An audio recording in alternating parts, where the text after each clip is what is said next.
All right, everyone, get ready because today we're diving headfirst into the world of Yeah, consciousness. we're going deep. We're talking integrated information theory, psychedelic experiences, the whole shebang. Buckle up. Exactly. And to help us navigate this wild territory, we're turning to, well, the insights of Christof Koch, Of course, a renowned neuroscientist, someone who's not afraid to push the boundaries of what we know about consciousness. both scientifically and personally. Yeah, and the interview we're diving into today is his talk with Essentia Foundation. He really gets into the weeds Down to the nitty-gritty. about how consciousness works, even exploring his own experiences with, get this, DMT. Yeah, it's a wild ride. Wild. But before we get too far ahead of ourselves, I think it's worth taking a step back. To the basics, yeah. What is it about consciousness that's so perplexing? I mean, it's not just about figuring out how neurons fire. Right, right. It's about understanding how those firings create the feeling, the experience. Like, what does it mean to experience joy or see the color red? That's the million-dollar question. And Koch nails it when he talks about this subjective Qualitative. aspect of consciousness. Absolutely. And that's where integrated information theory, or IIT for short, comes into play. Okay, IIT, hit me with it. So instead of looking at the brain as just a bunch of separate parts, It's like a machine. IIT focuses on the way everything's interconnected, the causal power of the whole system. Okay, so it's not just about the parts, but how they all work together. Exactly. And that's measured at something called phi, represented by the Greek letter phi. Phi, all right, I'm following so far. But how does phi actually explain, why experiences feel different? Like, how does IIT differentiate between the feeling of awe at the night sky versus, let's say, the feeling of frustration when your internet cuts out? Right, good question. Think of phi as more than just a number, but as this kind of multi-dimensional landscape. Landscape, okay. A complex structure of information flow within the system. Each experience, whether it's awe, frustration, anything, would have a unique shape in this landscape. Hold on, I'm trying to wrap my head around this. So you're saying each feeling, each experience, has its own distinct pattern of information flow in the brain. Exactly. It's like its own fingerprint in this phi landscape. Okay, so it's not just about how much phi a system has, but the specific way information is structured, how it's all connected. You got it. And this could explain why different experiences feel so unique, so qualitatively distinct. Mind-blowing. So a bee happily buzzing around, collecting pollen, would have a different phi signature, so to speak, than a human contemplating the meaning of life. Precisely. And what's even more radical is that IIT suggests consciousness could exist in systems we might not typically think of as conscious. Really? Like what? Well, that bee, for example, it might have a basic form of phi and therefore a basic form of subjective experience. Wow, I never thought of it like that. It's a whole new way of looking at the world. Absolutely. But speaking of challenging our worldview, Koch doesn't hold back when he critiques the brain as computer analogy. Right. He's not afraid to go against the grain. And honestly, it's refreshing to hear someone challenge that assumption. Absolutely. Because he makes a really compelling argument that even the most sophisticated computer, no matter how well it mimics human behavior, won't be truly conscious. Because it lacks that crucial, intricate causal structure that II highlights. So it's like a computer might be intelligent, might be able to solve problems and learn. Sure, but it wouldn't have that subjective being that defines consciousness. This is really making me rethink the whole AI debate. Just because a machine can do something doesn't mean it's feeling it. Exactly. IIT draws a clear distinction between intelligence and consciousness. Between doing and being. You got it. And that has some huge implications for how we think about artificial consciousness. This is some seriously thought-provoking stuff. It's making me question some of my fundamental assumptions about consciousness and where it might exist. It's a real mind bender. A real mind bender. But, speaking of bending minds, there's this one aspect of IIT that I'm still trying to wrap my head around. Oh, yeah? What's that? It's the idea that phi can explain not only why some systems are conscious, but also why their experiences feel the way they do. Right. It's not just about a system being on or off, but about the specific qualities of its experience. Yeah, like why does joy feel different from sadness? Why does the smell of coffee feel different from, I don't know, the smell of freshly cut grass? Exactly, those unique qualities of experience. So are we talking about different shapes in that phi landscape you were describing? Yeah, think of it that way. Like each experience having its own unique fingerprint in the structure of consciousness. Precisely. IIT proposes that the way information is integrated and causally related within a system gives rise to the specific qualitative feeling of that experience. Okay, so it's like a signature, a pattern. But I gotta be honest, I'm still struggling to visualize this whole phi landscape thing. Is it something you can actually, map out? Well, that's where things get incredibly complex, even for a theory as ambitious as IIT. Koch describes it as a high-dimensional crystal, a structure with countless facets and interconnections. High-dimensional crystal, huh? Sounds complicated. It is.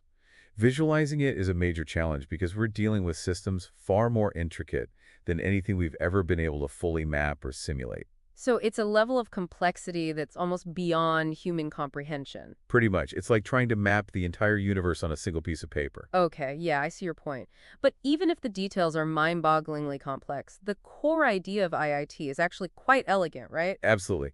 At its heart, it's saying that the structure of experience is directly reflected in the structure of information flow within a conscious system. And that's why Koch believes that even a simple organism, like, say, a bee, might have some basic level of subjective experience. Right, it might not be as complex or nuanced as human consciousness. But it still has a unique phi signature, It has its own way that information is integrated within its system. which opens up a whole new way of thinking about the distribution of consciousness in the universe. It might be far more widespread than we ever imagined. It's a truly mind-expanding concept. Mind expanding is right. Makes you wonder if our definition of life needs to be broadened to include these similar forms of consciousness. Definitely food for thought. It is.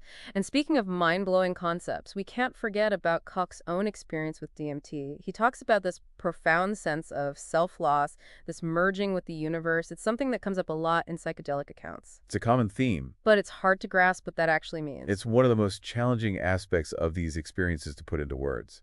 You can describe the feelings, the sense of unity and interconnectedness. But ultimately, it's something you have to experience for yourself to truly understand. Exactly. It's like trying to explain the color blue to someone who's been blind their whole life. And I think that's why these first-person accounts are so valuable. They offer a glimpse into these altered states of consciousness, these radical shifts in perspective that are so hard to capture in scientific language.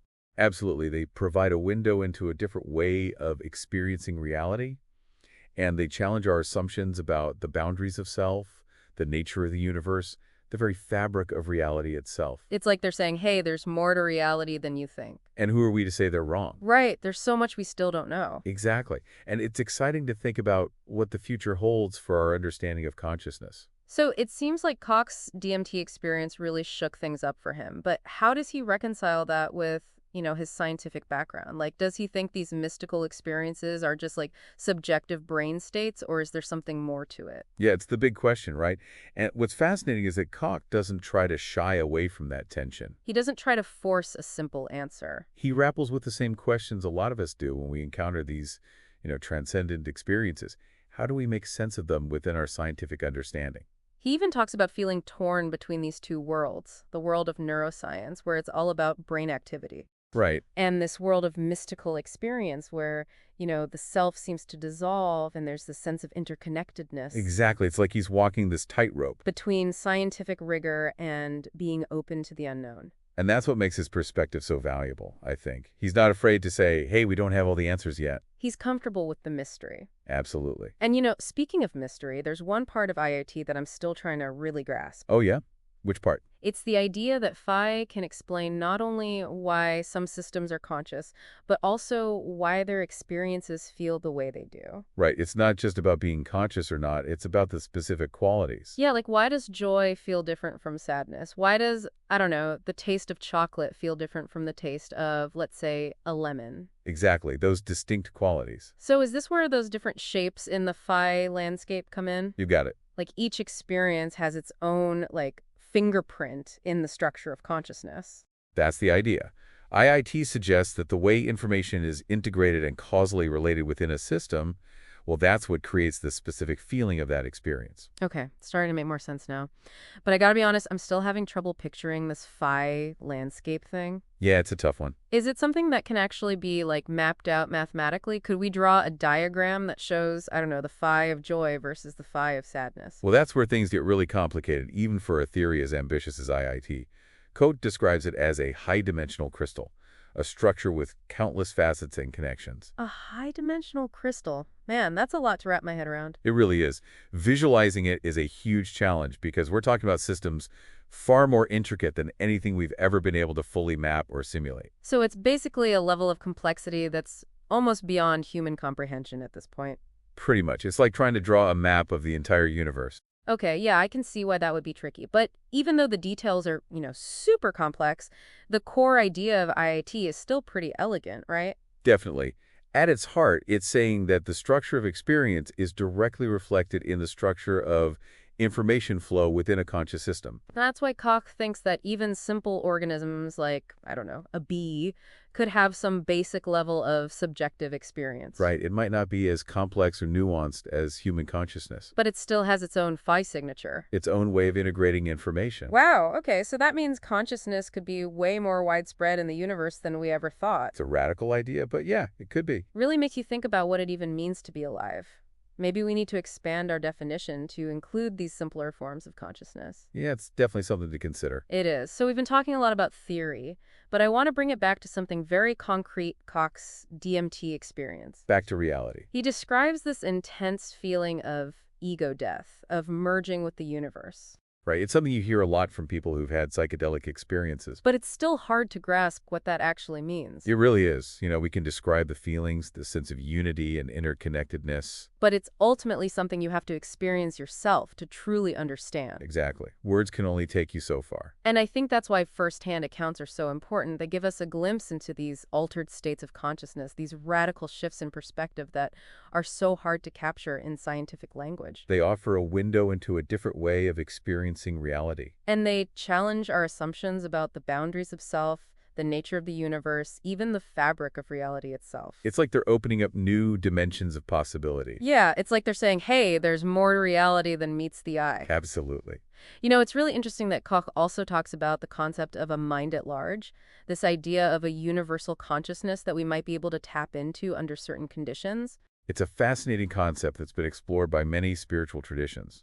And it raises some pretty profound questions, like, are we all connected on some deeper level? Is there some underlying unity to existence? It's like our individual consciousness is just a drop in a vast ocean of interconnected awareness. And maybe through practices like meditation, psychedelics, even near-death experiences, we can briefly merge back into that ocean. Losing our sense of separateness and experiencing that profound sense of oneness. It's a pretty wild thought, and it seems like one that Koch is genuinely grappling with. He doesn't claim to have all the answers. But he's definitely open to exploring these ideas. He even talks about the possibility of inducing these transcendent experiences in a controlled scientific setting, which is, well, that's pretty mind-blowing in itself. Imagine that.